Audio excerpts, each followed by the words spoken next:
And we are on air now. Have a great show, everyone. Thanks. Thank you, everybody, for joining us. Welcome to the American Craft Council's Makers Meetup as part of a little series we did to pull together for the Bay Area Craft Week. Super excited to have everybody joining us in the room here. I know we've got 20 plus people coming in and are going to spend some time with us sort of in studio, in the theater house, virtually. And we're also being broadcast, of course, out there to the larger world. So welcome, good evening, good afternoon, good morning, wherever it is that you find yourself finding this great story in these next 60 minutes together. Thank you for taking time and spending it with us today. My name is Scott Pollack. I'm the Senior Director of Programs Public Engagement at the American Craft Council. I'm broadcasting to you today from Minneapolis in what it feels now like my very bland brown house compared to Agelio's colorful studio.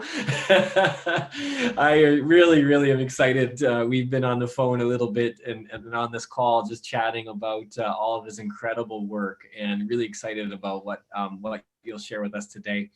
Just want to welcome everybody and let everybody know that we've got some, we got people's cameras on who are in the session here. Feel free to pop into the conversation as we go along here. You could add your mic. You could scroll over the screen here and use a little chat room function to pop up and add a question. We'll probably be using that a lot today as Agelio references different things. We'll go ahead and pop some things into the chat room, but I do welcome everybody with questions. Feel free to drop them in there. And then between both Lindsay Noble, ACC's engagement manager, and I will try to carry those into our conversation with you today, Agelio. So look for some interruptions. We apologize, but you're going to get a lot of love there. So no problem. A good way to follow along too, just as a reminder for everybody that's using Zoom for the first time, or second time or 10th time like myself, always finding new tricks and tools for these. You could use your cursor and mouse and scroll over Agelio's picture, his little thumbnail image there, and click on the three dots and you'll see an option to pin his video. So if you select that, you'll be able to go in and out of a view, but mostly stay focused on Agelio and his space. So once you get going, I use that tool all the time and just want to welcome and encourage everybody to do the same. Just trying to think of anything else we want to talk about today. I mean, there is so much we can catch up on, Agelio. You are coming to us live from what feels like an apocalyptic Bay Area. Oh man, it's been crazy. We've actually had a little bit of sunshine peek through today. It's been definitely better, but I just feel for all the people who are suffering, all across the coast. It's really strange feeling. Everyone's walking around in a daze if they're out walking around. But man, my heart breaks, and it's been a tough go, but I think today's much better, and hopefully we'll start to make a little bit of a turnaround. It's supposed to get better air quality wise, and we're hoping winds die down so it doesn't fan the flames. But yeah, it's been a strange few weeks and strange year, and here we are. We're sending you our best from our end of the world. It's great to see faces without masks, actually. I'm kind of excited. I can see real smiles. This will do for us. If anything else. The American Craft Council, we put together a series of street scenes that are posted on the Craft Week site. I'll go ahead and chat and put one of those in our chat room, the one that dropped today. And these are almost feel like dreamlike opportunities for people if they are in the Bay Area to visit different makers, different studios, different galleries, and different creative communities. It's unfortunate we all can't be in that space together. So this was one way that we wanted to bring people into the community, at least if only virtually right now, but literally physically in real time. It is lovely that we can connect this way. And that's part of the ACC's mission of connecting diverse craft communities, really to talk about how craft's making a bigger impact in contemporary American life, which you are certainly doing. So I'm going to go ahead and pass over a more formal introduction and allow Lindsay Noble, our ACC engagement manager, to introduce you, Agelio, and we'll get underway. Again, if anybody has any questions over the next 60 minutes, feel free. We'll just chat online and we might be able to find you wave your hand and we'll pull you into the conversation. Thanks for coming, everybody. It's great. Yeah, hi everyone. Thanks so much for joining us. I'm super excited, as I'm sure you all are, to share the room with Agelio. He's our 8th Maker Meetup host this week during Craft Week. Agelio is based in San Francisco, as he mentioned, and has a background in both biology and sculpture. Constantly experimenting, he has invented a practice that produced a family of graphite objects, and more recently, a full human skeleton that actually draws. Agelio is another regular American Craft Show exhibitor that we're honored to work with, and actually one of my personal favorite booths to stumble upon while walking the show floor, Agelio. So welcome, thanks for joining us, and I'll let you take it from here. Oh, thank you, Lindsay, and thank you, Scott. I thought I might start here.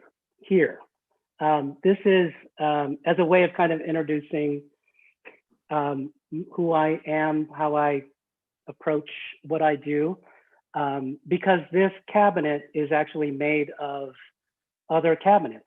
And some of them I found on the street, some of them I got at flea markets and garage sales, and I knew I needed more storage space here in the kitchen. We're actually in our upstairs kitchen, and we'll be going down into the studio a little bit in a few minutes.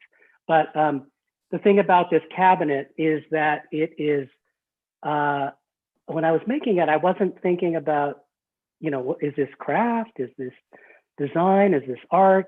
For me, I need to make something that holds stuff, but I also am, I think I was looking at Louise Nevelson's work and some other assemblage stuff, some Bruce Conner stuff, and all of it kind of came together as one thing. I didn't have an art hat on or a sculptor hat or a craft hat. I just kind of, this is what I need to make. And I think that's been the approach for my work in general, is that I just have this need. I need to make something, and so I'll make it using all the resources that I have, not excluding anything or feeling I need to confine my thinking into one sort of way. And so this thing is actually a fully functional. All the drawers work, and this is a ironing board door. This is a file cabinet found on the street. And everything was just kind of hobbled together. It's part of a vanity that had a mirror, but everything is functional. Everything works. All the little spaces work. So this is I think this kind of sums up my attitude. Like, is it art or is it design? I don't know. I'm not sure, but whatever it is, it works, and it gives me, a little happiness every day I get to use it. And so I thought maybe we would look around this up here. So this is actually how everything started. These were the original hands that I made. I made one every day of 1998, and there's about 365 of them or so, and took me like a year to figure out how to do it. But I was thinking about how when my hand draws like that on a piece of paper, when a pencil, if I had a pencil, let me get a pencil. Sadly, I don't have a pencil here. Can you believe it? Oh, here. So if I had a pencil and I was drawing with it, and a face appeared under it, we wouldn't think much of that. That would be like, that's what's supposed to happen. But if I took my flesh hand and I started rubbing it over paper and a face appeared, like that would be a miracle. But that's actually what's happening. Like we're giving the credit to the pencil, but it's really our finger, it's really our hand. So a miracle is happening every time. We just kind of are giving credit to this thing. So I thought, hey, but if I made this, then maybe people would maybe we'd see it more clearly what's really going on. So that was kind of like the idea behind this, and it kind of just kind of grew and grew, and I started making other things, and it kind of turned into what was a kind of sculpture, turned into a business livelihood. So anyway, this is how it started.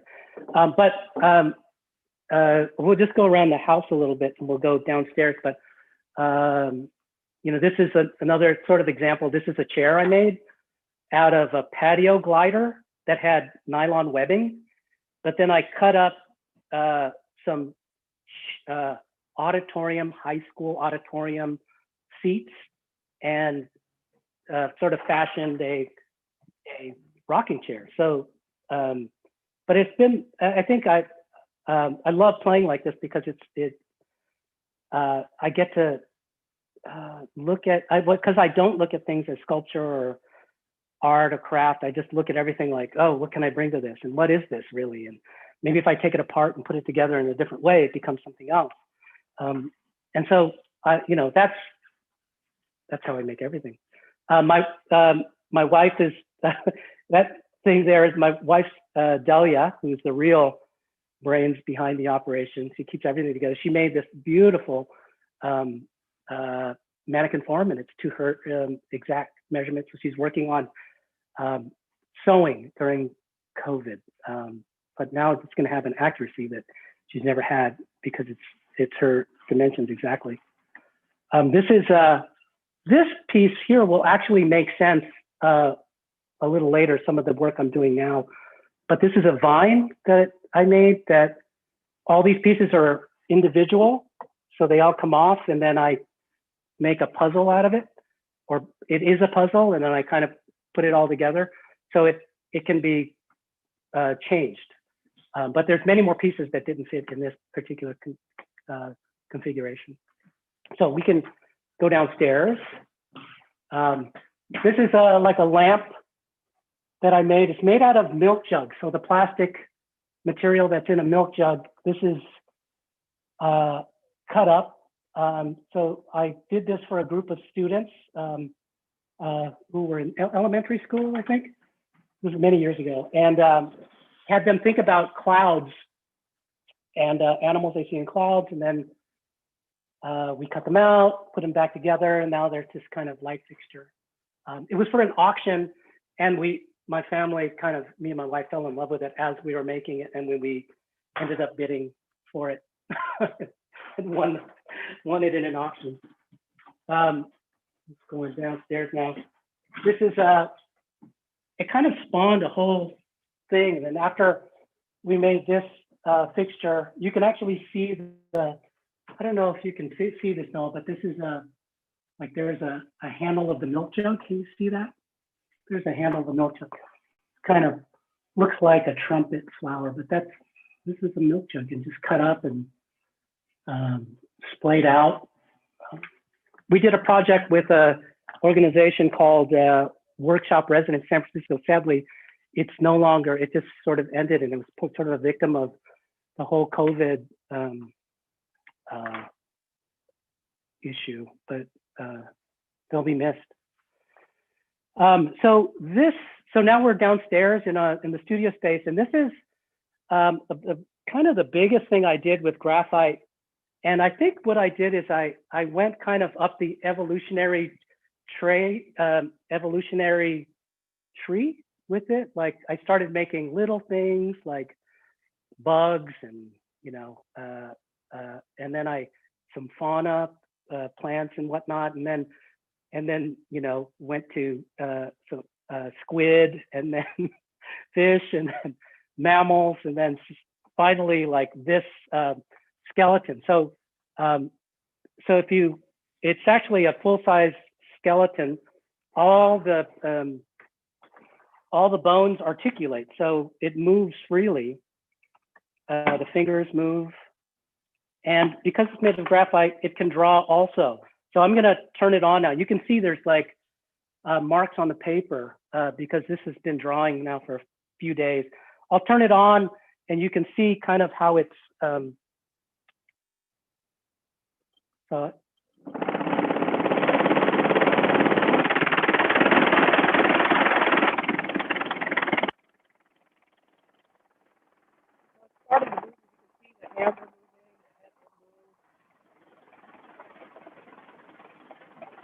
head kind of, because the head is heavy, this will make the darkest mark, as well as the hips. It's very, very heavy, but it will make.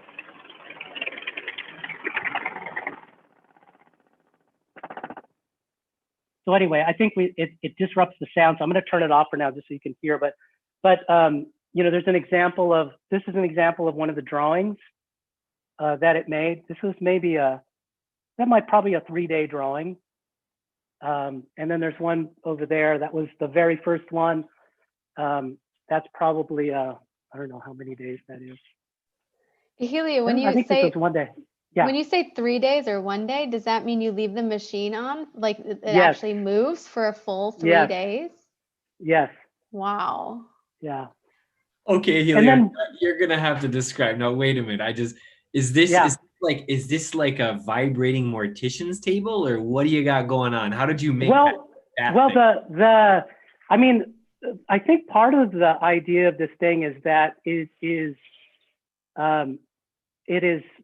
simultaneously eroding and appearing. So as it's slowly disintegrating or wearing away from drawing, a drawing is appearing. So it's actually, is death happening or is birth happening, right? They're both, like, they're indistinguishable. They're both happening at the same time. And so when some people get freaked out by this, man.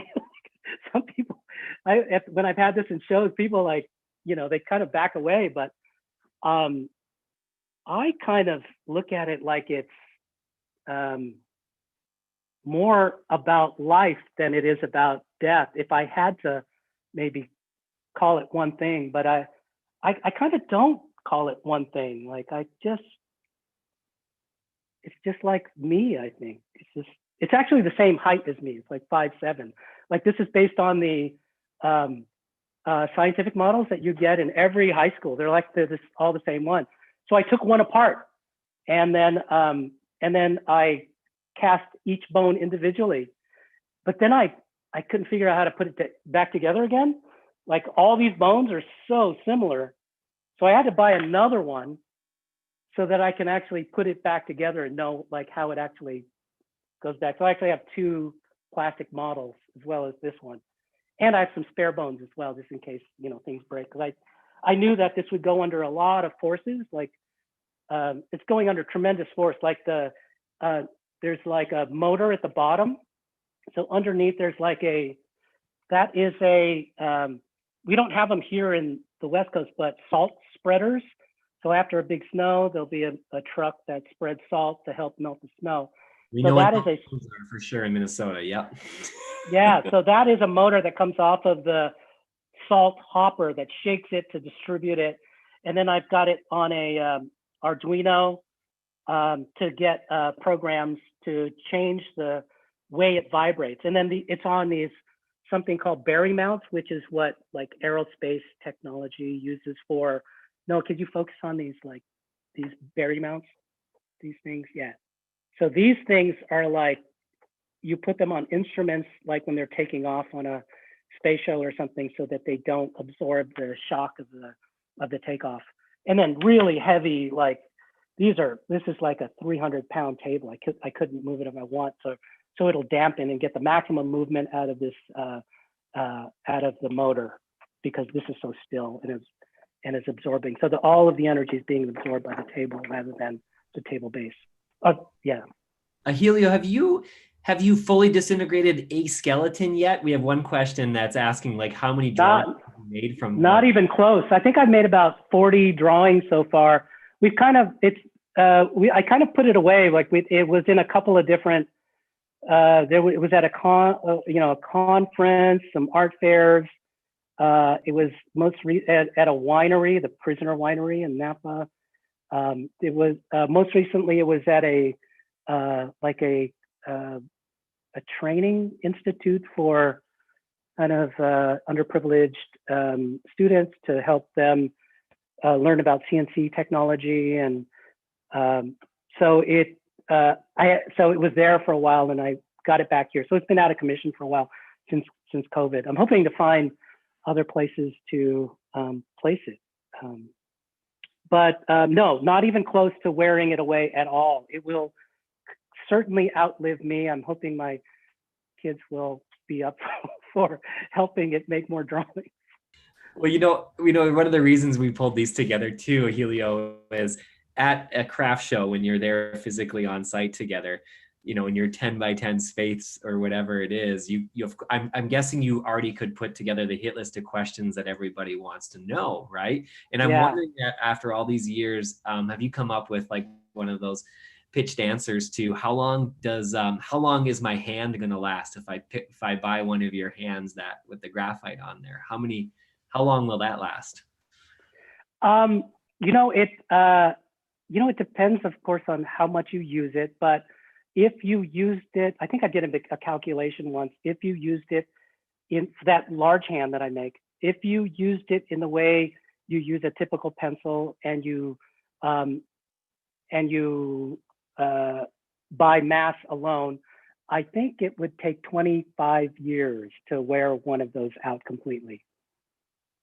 So there you go, homeschool parents. Like, yep, 25 years. Let's do this. It's great. We're all stuck at home, getting our own utensils.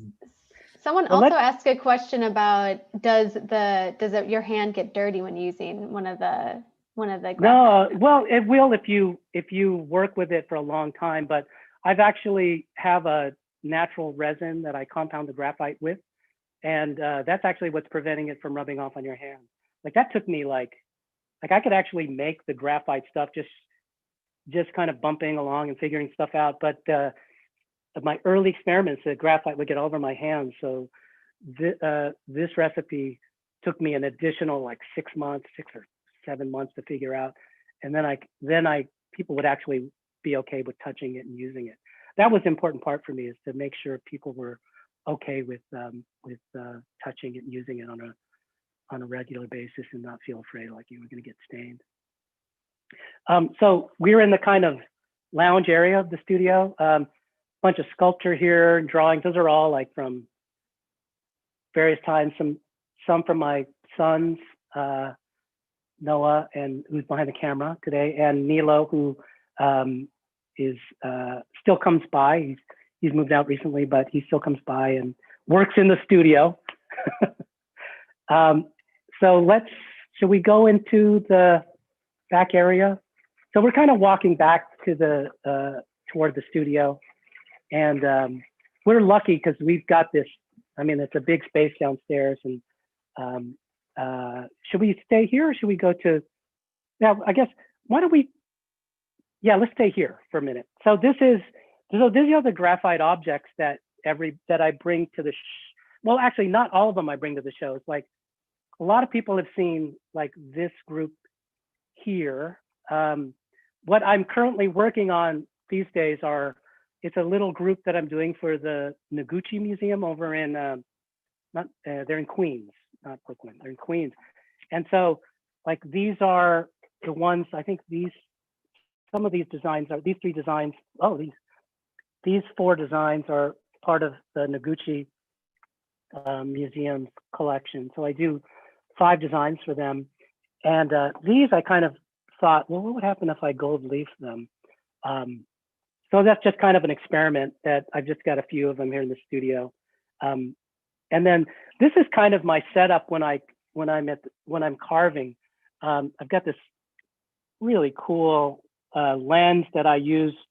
I think someone told me it was for when they do satellite photography, or like an airplane camera. It's from an airplane camera. And so I sit behind here with my chisels and I'll carve these. These are made of clay. So I carve them in clay first, and then I'll fire them. And I send those off to a die maker, and he makes me a die. I get it back, and then I press my formula of graphite into it, and that becomes,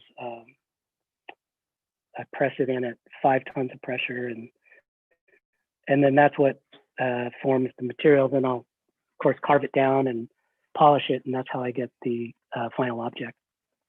So these are the ones from the Noguchi Museum, but I've done a bunch of different things, both commission stuff, but also just for my own business. Like this is a very naughty one I did for, this was Mark, I did a Marc Jacobs one, it's the middle finger.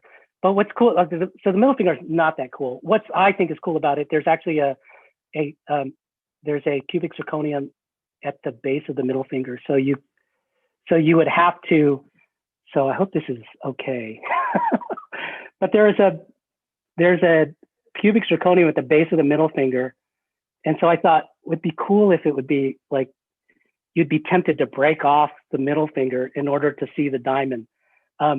It comes with a X-ray that shows that there's an actual diamond in there. But anyway, so I couldn't just do the middle finger. That was a little too easy. I thought I had to convince Mark that we should put a diamond in it. Then it would be something interesting. And I've done some, this is a pretty cool little project that I did with the Gramercy Park Hotel and Julian Schnabel. So we kind of collaborated on this one, and he designed the packaging and I did this piece. This is like an olive branch, and they only made a handful of them. That was a really cool project.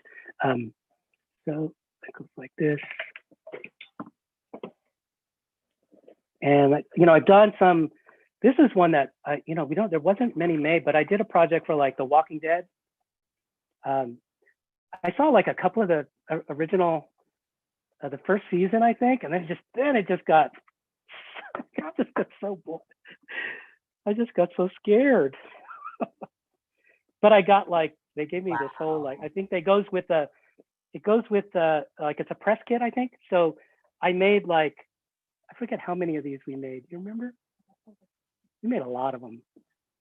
But so that's the 357 Magnum that came from the, that I think one of the guys, the sheriff, I think had. Anyway, this is a skull. So I do have a few skulls. I've made extra skulls, scapulas. These are, I think this is what you'll see on the site. This one is newer. These actually draw, that comes with paper. So you can actually like draw, and then the piece kind of goes inside. Those, I call those studio pads. Those are kind of fun. It's like a complete little gift. And then these are some jewelry that I make. Like there's some trees from across the street of our studio, and they trim them every year. And I just went out there and just thought, God, these are beautiful. And I just started picking up the branches and cutting them up, and then making these odd little parts with them. And I've worked with leather in the past, so and then these could, because they're kind of modular, like there's not just one way that they can be, like you can wear them in a bunch of different ways. Anyway, so these are, so this is a fun one. This is like, thinking about how, like looking at material in very fresh ways, like this is actually particle board. So I don't know if you can see that, but the particle board is like, I don't know if you're picking that up, but yeah, so you could see, like I thought, I bet you I could put a facet in a piece of particle board and then gold leaf. So Agelio, someone's asking, Judy's asking if the necklaces are for sale. they are for sale. Yeah, people could like all of this is for sale. So there's a couple things like that Walking Dead Great one, answer. but the jewelry is for sale. Yeah, you could email us and we send pictures, and I just, all of these are like one of a kind, so I don't catalog them, and I sell them sometimes through local galleries, but yeah, email me and we'll talk. So Really appreciate let's that, go. Leo. Yeah. There's one other quick question out there before we jump Yeah. ship on the graphite there, and maybe you're going to get to that too. But Question is, what is graphite in its rawest form? Where does it come from geographically and geologically? And then like, how did you get interested in graphite? Well, so graphite is actually carbon. It is the mineral remains of plants and animals from millions of years ago. So it's actually like us.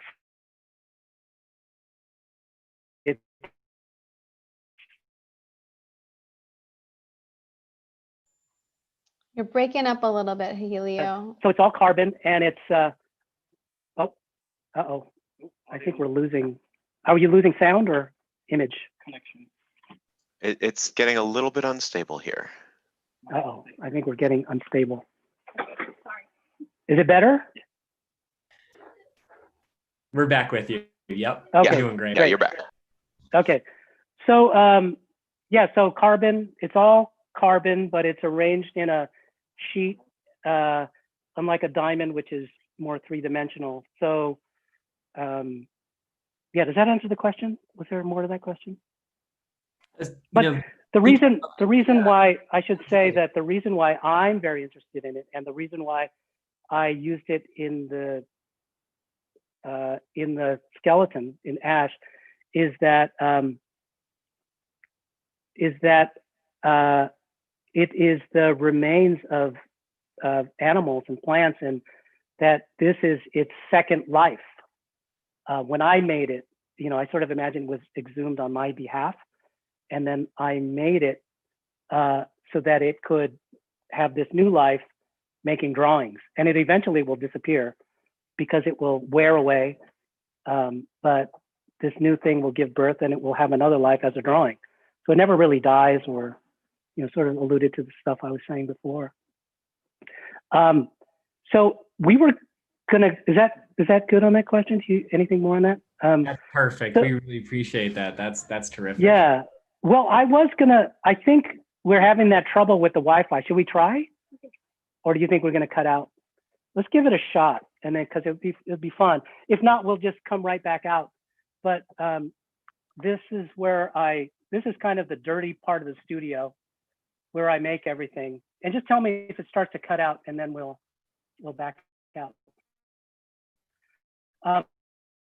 The whole family kind of makes stuff. Like Delia makes things, I make things. Both my sons make. Noah's the guy working the camera. He's building out his own studio. He studied design and recently graduated, and he's building out his own little studio. He made this door, believe it or not. But so it's really kind of a. You're starting to break up a little bit here. I think we might have hit the limit. Yeah, yeah. Let's just go. Yeah, we had trouble earlier when we were testing. So I'll kind of describe this, my more recent work, which I'm really excited about. These are these frames. Hey, Del, could you get those pieces that are on the table saw? So I started making these things, and these are, I don't know if can you see all that in there? These are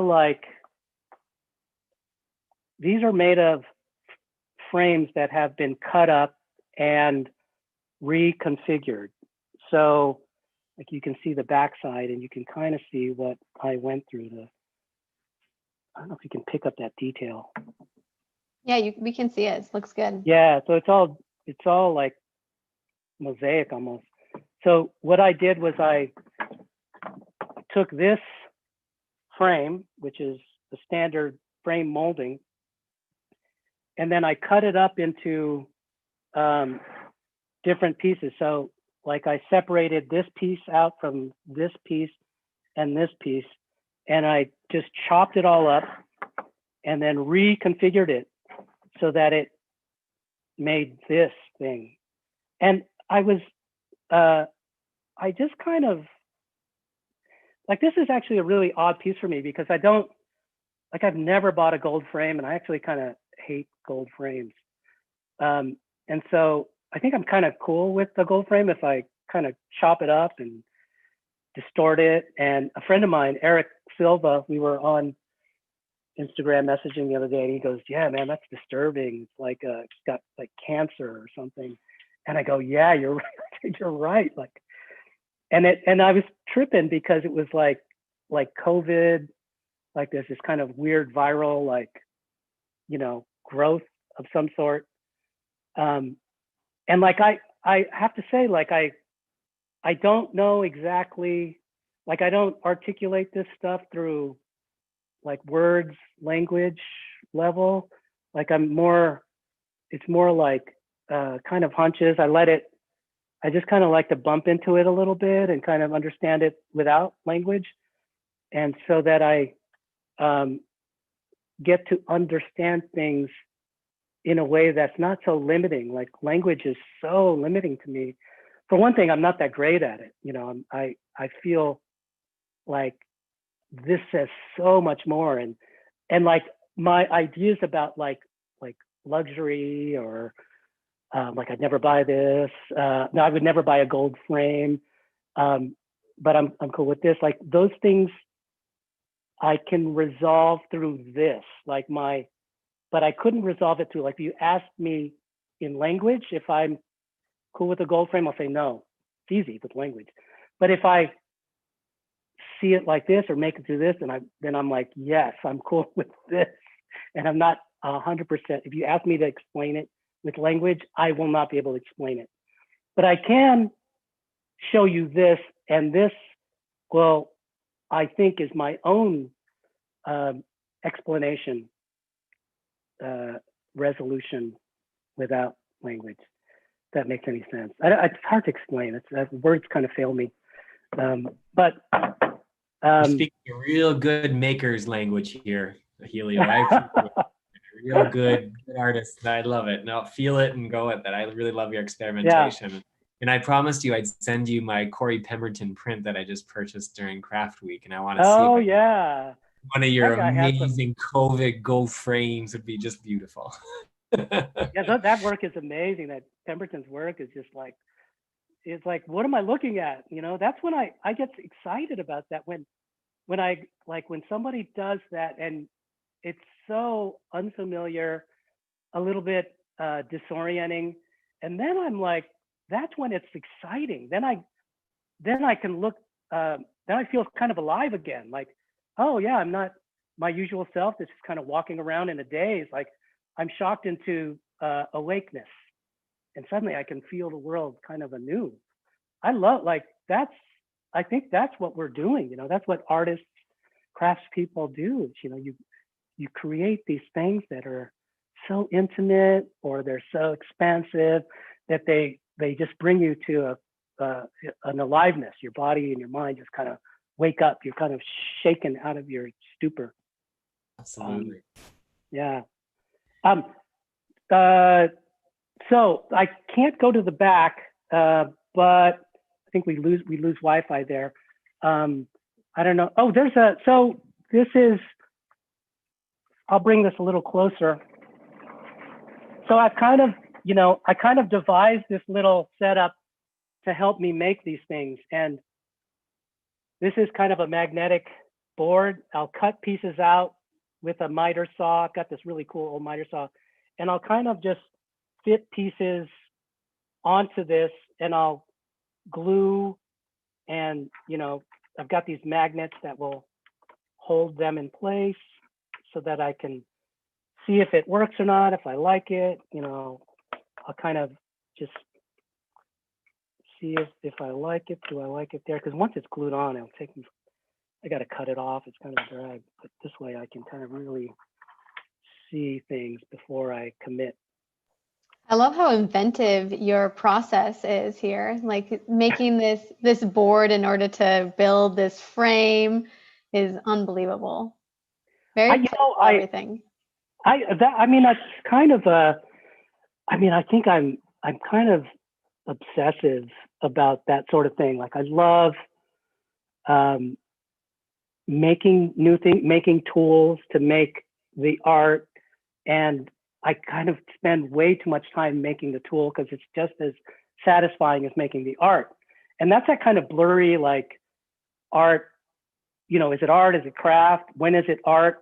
You know, when is it like that skeleton? Like, where is there art? Where is the art? If there is art here, is it in the drawings, or is it the final drawing, or is it the skeleton, or is it the skeleton making the drawing? Like, I don't know. It's kind of all of it, right? It's like I don't know where. I know there's art kind of somewhere in there somewhere, but I can't point to it and go, oh yeah, that's where the art is, right in that spot. This kind of. We really appreciate that, Agelio. I mean, we're seeing so much of that these days, and as these rigid categories around craft itself are dissolving into more or less a reality and an awareness, and an appreciation for all the other ways people are contribute to making or add in their daily lives, from pan makers to chefs to barbers to, when we see it, you see it, you feel it. And we've almost stumbled upon this question: you'll just know when it's craft. Oh, I love what's happening with the magazine, because it's much more expansive now. Like, there's some people who are making, beautiful pans, and it's including cooking now. Because that's like, don't we do that? Don't we walk into the world and then we see something and we appreciate something, and we don't have like hats on. We go, oh, wait a minute, I gotta throw on my fine art hat to appreciate this or to do this. Like, we don't have a bunch of hats that we just take off and on. Like, we respond to it I respond things as Agelio in this world. And sometimes I'll, use more craft resources to get something done, or I'll put, but I don't, it's not one hat. It's like a mix hat. I don't know. I don't know what it is. Words fail me. You're getting the feedback from the audience already. I love this message. Comment from Gail. She says, I could imagine one of these floating focus frames hung and moved over a very detailed painting or collage, like Anne-Marie Gritch's collages, Sure. So much playfulness. You're allowing us into that space, right? Thank you. Oh, I should say that, like, so these are inside these frames. This is graphite panels from old drawings that I've done, paintings. So I used to recycle everything. Like that cabinet upstairs, like, yeah, so they're all like, yeah, so, yeah, I just kind of, I just don't have one way of thinking about one thing. It's all, I always try to look at everything very freshly, like I've never seen it before. And that's why I could look at a frame and say, oh, what if I cut this frame up and glue things back together? And then like, so as to reframe something. And I think maybe that's like part of my attitude too, about how to see things really, by crushing convention, by cutting things up, reframing it, and then maybe we could see it again.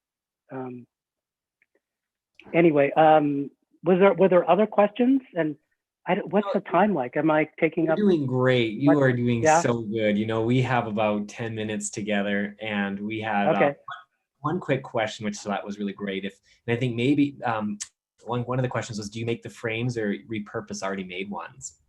No, so I get the frames from a bunch of different sources. Like, I'll even buy like old frames that I find at flea markets or garage sales, and I'll just buy them and I'll cut them up. Or I recently found a frame company that went out of business, and he had a bunch of molding, and he allowed me to go in and kind of pick out whatever I wanted. So yeah, so I'm able to, I get them from all over, wherever I can get them. There's some, I mean, I'll just, if it's okay, I'll just kind of, just out of nervousness, I'm just going to kind of keep going. I love it. It's amazing to see the whole studio and everything. So thank you. This is my completely messy little office space. don't focus here. No, this is really the line of clear line of embarrassment, but this is okay. But this is like, I should show, this is kind of a fun piece because this is, oh, it's stuck. This is a collage that's made of, it's a museum catalog from the 50s maybe of Greek statues. And I just tore them and then realigned all of the shoulders so that they become one kind of ridiculous monument. And I call this wing, W-I-N-G, wing. But you know, I guess I might have this idea of like this might be a 30-year-old piece here. But I like this idea of breaking things apart and trying to put them back together in a way that kind of makes sense to me. On this, these are early drawings that the kids did back in, I don't know, this was like when they were 4 or 5. This is fun. This inspires me every morning. Like, they can draw really well now, but this is when they were like just beginning to see. So we keep this up, and it constantly reminds me of I don't know if I think I like these better than their fancy drawings now. I love that, Helio. We got a comment here from Celeste. Yeah. And she's just mentioning that she really appreciates your willingness to share, you know, all of this with us, and your work always constantly encourages or invites her to rethink. And I think that that's part of what we're seeing here. You know, tying that into a COVID and stay at home, you know, question for you all. I mean, your family seems incredibly creative. You know, how have you all managed to balance, right? Just bouncing ideas back off with one another, and have you found, was it challenging since you've had this stay at home order, or are you finding like this has always been the case? This is how we work. This is how we live. This is the place we've been in. Yeah, you know, we actually, Delia and I kind of laugh a bit because we realize we spend a lot of time in the studio. So making things and, you know, working on our projects. And so COVID, although it was crushing, you know, in many ways, like, you know, financially, it was a big, giant hit. And for all our friends and, you know, family and everyone, it was tough. But it gave us time, you know, to kind of be together and to kind of work deeply on things and to work on things that we had kind of thought about working on and put off, like that whole gold frame, festering tumor frame things work came out of this time. Maybe no coincidence, you know, to the pandemic. But so, you know, it's been great for some things, you know, as a way of bonding together and being together, but tough in other ways. Creatively, it's been great because we are here, we bounce ideas off of each other. You know, they're both everyone in the family's got a great creative eye. So, you know, I'm put in my place pretty quickly around here. Like always, hey, come here, you guys, come on, what do you think of this? And they'll go, I don't know. And I'll go, really? And then so I'll rethink things. So it's a great environment for feedback and for a conversation about. Well, we're really glad the skeleton passed the muster. That was great. Yes, thank you. That was great. Good project. Do you have anything coming up next that you're really looking forward to? No. You know, not right now. You know, things are so up in the air. Things have been canceled, and so we're just kind of in a holding pattern, you know, with COVID. We were, you know, we talked a little earlier, like I feel like everybody's been on their little lifeboats, and we're still at sea sort of in our boats, and we haven't quite landed to see what's going to happen yet. So, I mean, I'm probably going to be a little more, I'm excited to get some of this new work out. And, you know, I've been lucky, you know, I've sold a few of those, but I'm making more, and it's kind of that's the thing I think that's really exciting for me now, is to see what I can do with these frames, and what are they telling me, and where can they go. So those are kind of the new exciting thing that I'd like to explore a little further. Well, we really appreciate your time here, Julio. This has been amazing. And if there's others that have questions, again, feel free to chime in. You could take yourself off mute if you'd like, or we could even pop a question into the chat room here as we get ready to close down. Is there anything else that you wanted to share with us before we depart and go our separate ways?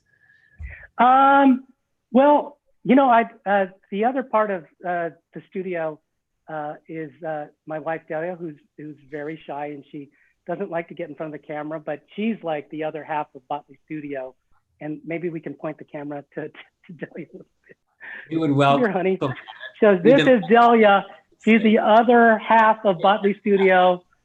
Nothing would happen. Like I'm the kind of crazy maker. Hey, and but she's the one who kind of, everybody needs someone to kind of make sure things actually get done, and that the ship is like, I might be the guy rowing a little bit.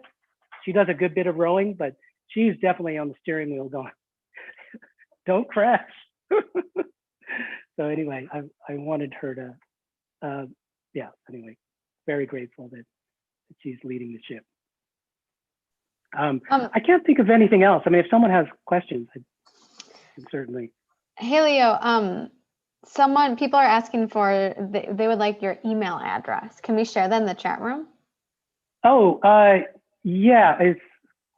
Are you printing it up, Noah? It's just, it's a Helio. Yeah, I think Delia's going to type it in. Oh, okay, great. Into the chat box?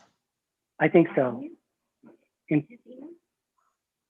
There's also links on our website. So I think if you go to Batle Studio, BATLE Studio, STUDIO.com,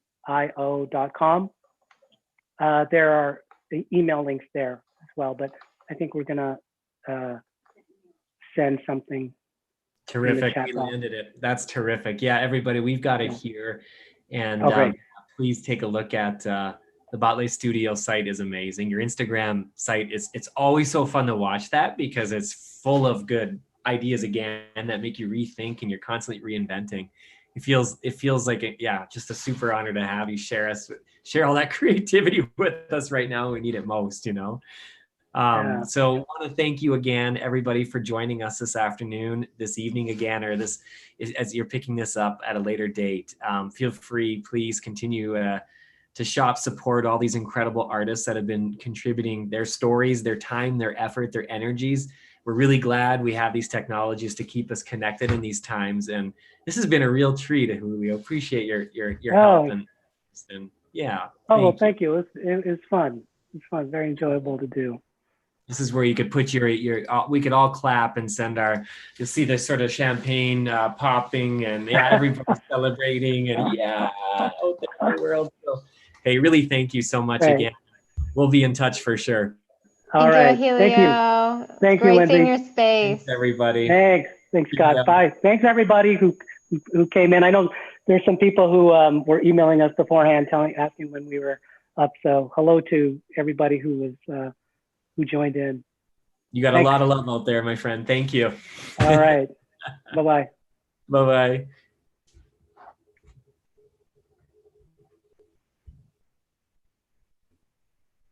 All right. And we are clear off air. There we go.